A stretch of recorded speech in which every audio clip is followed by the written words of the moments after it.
ardayda lagu magacaabo da'yartii iskuulka hadday nima maqlayaan iyo macallimiinta waxaan idin leeyahay assalaamu calaykum waraxmatullaahi wabarakaatu.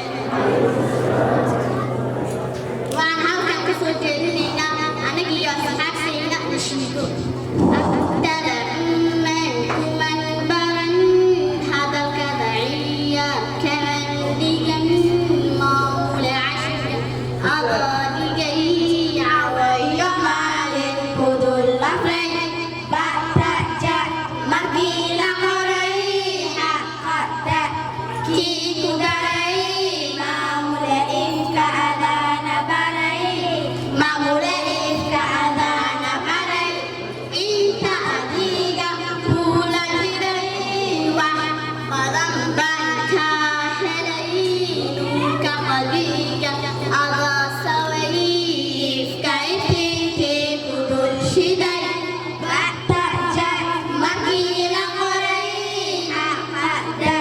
he